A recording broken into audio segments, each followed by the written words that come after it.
Good. Well, hello. How's that? Can you hear all right?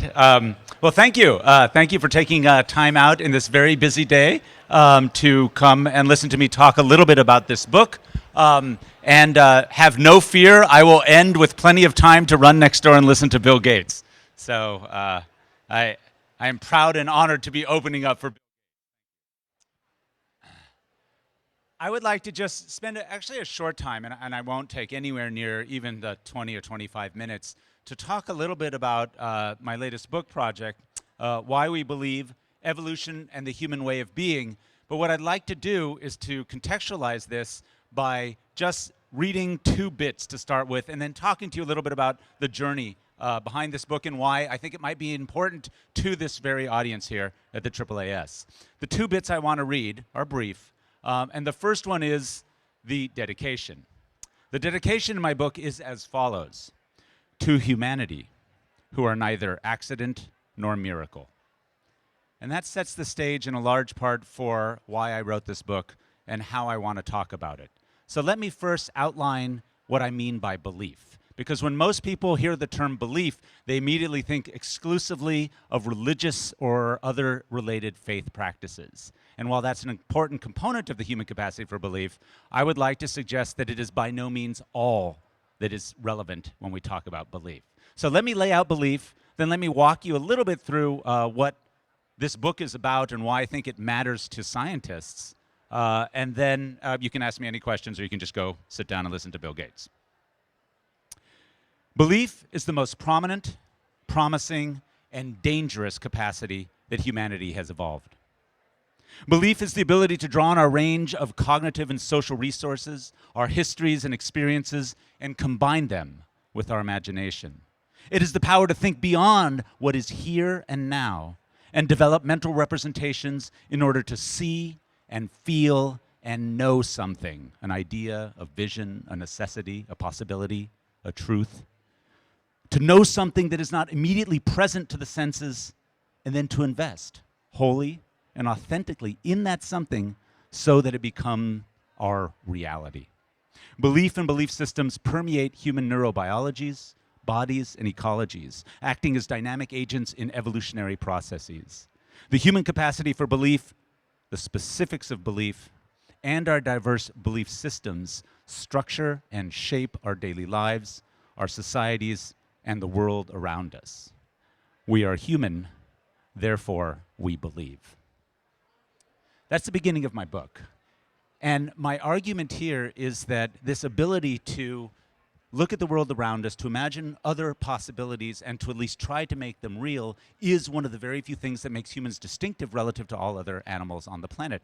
I'm a biological anthropologist. I'm trained in primatology. I've spent a lot of time looking at other primates, looking at humans, looking at other animals, and seeing how they behave, looking at their physiologies, and thinking about their evolutionary histories. And what jumps out at me again and again and again, especially thinking about the last 2 million years of human evolution, are the particular capacities we have for meaning making, for moving beyond just a material experience and always infusing the more than the material in our daily lives. So in this book, what I walk the reader through is some experiences and exposures to other animals, particularly our primate cousins, to illustrate that a lot of what we think is really nifty and unique to humans is not. Ideas of incredible experience of awe, sensations, cultural practices and policies, if you will, are not just only about the human. However, the human culture, the human particular evolutionary history, is highly distinctive in the way in which we've navigated the world and the way in which we've engaged with it.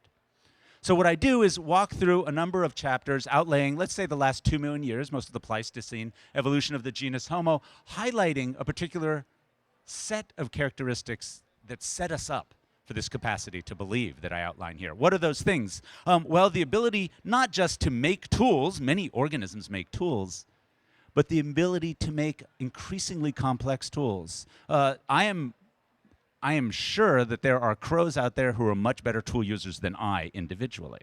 I've seen it.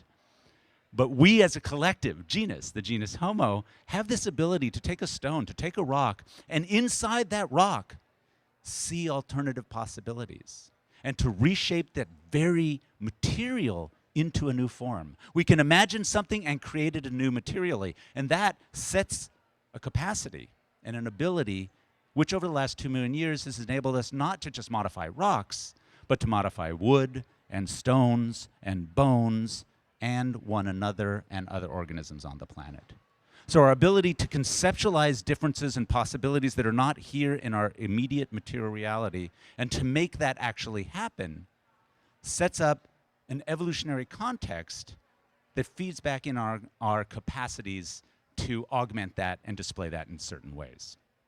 So we have this history of meaning making, of material manipulation, of imagining and making those imaginations concrete.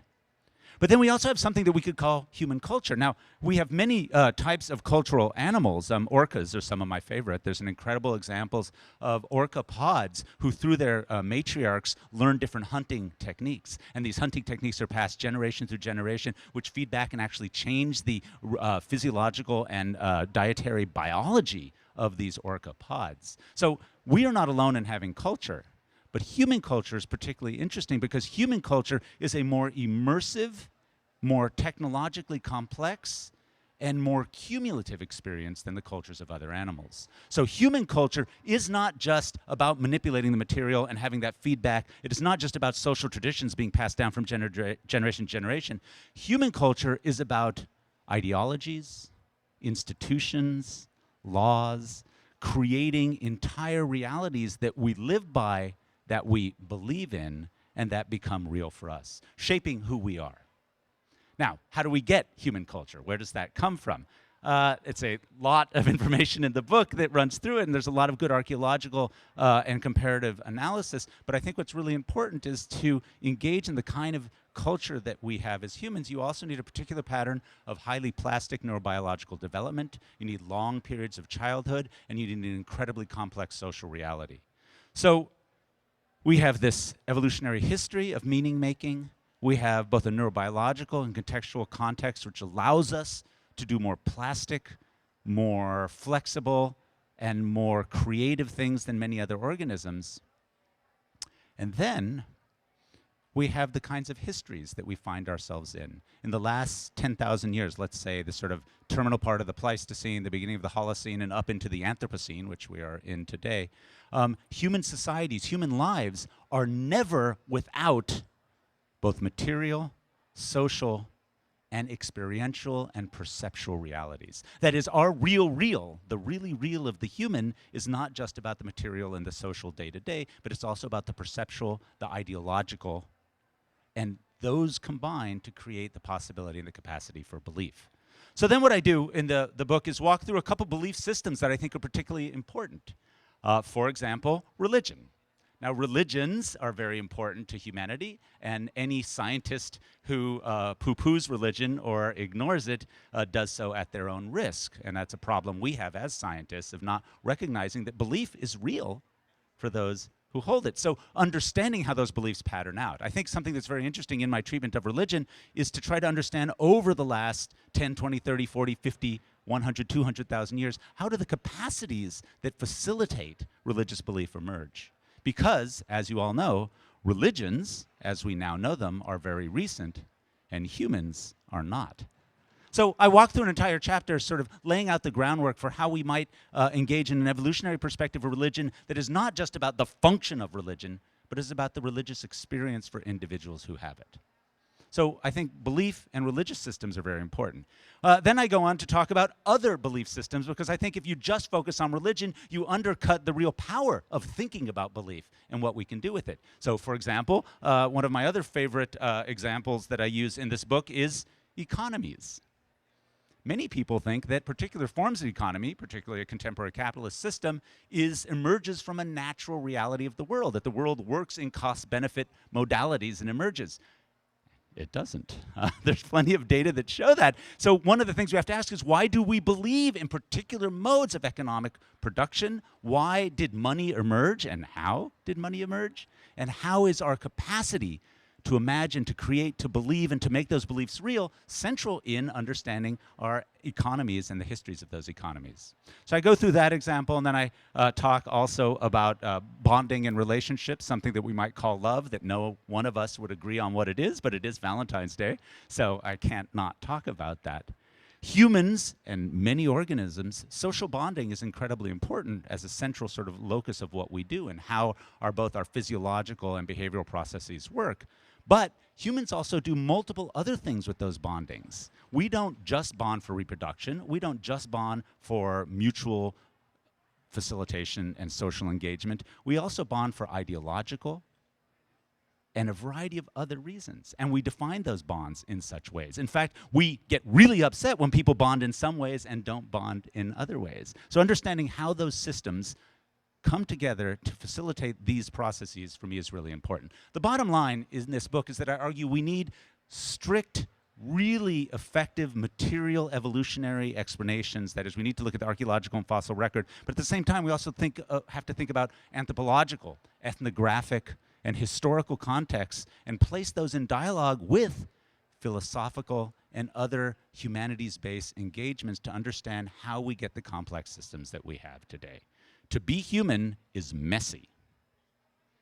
And to be human is simultaneously to believe in many things and to be immersed in part of the world. So we need to get away as scientists from this affiliation to thinking that there's a material reality that is the only real of the human experience, and understand that the real neurobiologically, somatically, socially, and structurally for humans always includes more than the material. So then how do we disarticulate that? How do we think about it? What do we do with it? And why is that important? Well, I think today, in many ways, our systems of belief are incredibly important. We have a president who could do anything to anyone, and people would still believe in him. I'm actually interested in why that's the case. We have incredible climate crises, economic crises, incredible inequality and injustice socially in the world, and these things are maintained, right? Not because everyone's a horrible person, but in large part because a lot of people have very sincere and devout beliefs. Let me just close with a passage exemplifying how I think the material science and different patterns and contexts of belief and philosophical systems can work together to offer us some opportunities for benefits. Again, this won't be long, and this is a very small example, but I hope it illustrates why I think understanding and recognizing the importance of belief is so critical. 2 decades ago, I began a collaborative project in Bali, Indonesia, in a village called Padang Tagal, which some of you might know as Ubud. The project was focused on the interfaces between a few groups of monkeys, a Hindu temple complex, a forest, and the local and foreign humans who passed through, visited, and prayed there. When we began, one of our main interlocutors was Pak Achin, who was the head of the village council and de facto manager of the temple complex and the forest and monkeys that surrounded it. One day early in the study, as we walked through the forest, he showed me the challenges that the village and this forest complex faced. The forest had become stunted and new growth had ceased to take hold. Villagers, priests, and others put forward many reasons for this. But Pa Achin had a hunch, and he wanted my opinion on it. So both the villagers and visitors had once used banana leaves and other large leaves to wrap food and other items that were then thrown on the forest floor when they were done with them. When plastic wrapping became easily available, they switched to using it, but kept their old disposal habits. Our surveys showed that after years of this practice, the tangle of plastic under the topsoil was preventing any new growth in the forest. This had been Pak Achin's hunch. So I offered my team's assistance in extricating the plastic, which would take us about a year, and adding topsoil, and explained that to maintain the benefits, he'd have to create a local law. We could do the sort of basic ecological reforestation here, but then he would have to create a law that prohibited the use of plastic in and around the temples. He laughed at me. He laughed at me and said, such a ban would not work. What needs to change before action is belief. He said if no one sincerely believed in this edict, their behavior would be false and it would be unsustainable. What he really needed to do, he told me, was to figure out which deity in the Balinese Hindu pantheon was most clearly the goddess of plastic, from which they could draw insight to develop and disseminate the necessary local knowledge alongside the information from the scientists. People's behavior, he told me, had to be enmeshed in a system of belief that drew on the local imagination and creativity of the community. So over the next year, our group of Indonesian and American scientists collaborated with the local village council, with the Balinese priests and the workers at the temple, and the villagers to create a narrative about plastics, forests, temples, and monkeys. This narrative became a set of mutually agreed upon guidelines and eventually became local custom. Now, we didn't invent a goddess of plastic. That's not what we did at all. But we did think with local traditions and processes. Our collaboration focused on a key Balinese philosophical and theological premise, Trihita Karana, which talks about the practice of harmony between peoples and environments. This helped reestablish specific caretaking relationships between the people using the temples, the forest, and the soils around them, identifying plastics and disposal practices as disrupting balance. The temple community worked to emphasize the role of monkeys and the forest in both ritual and mythological contexts, and their emerging economic roles encourage a renewed desire in the locals and visitors to coexist and share the temple forest and space amicably and healthfully.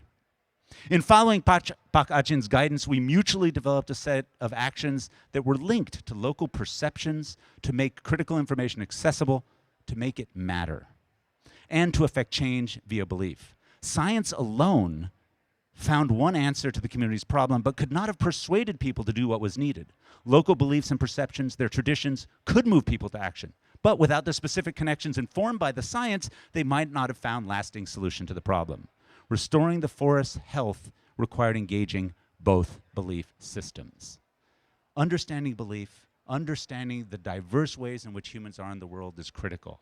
In this book, I try to offer insight from the scientific, that is the archaeological, the paleoanthropological, the neurobiological, and combine that with engaged philosophical and ethnographic knowledge that allows us to see how complex this is, but how important it is to take humans seriously and not think that there's just a material or just a philosophical or just a fateful answer, but in fact it's the dialogue between all these areas that is our only hope. And we as scientists are doing not really the best job in engaging with other communities. And other communities need to listen to learn to us more. We have actually an enormous upper hand in this, and I just hope that we take advantage of that. That's the point in this book. Thank you for coming and listening. I appreciate it.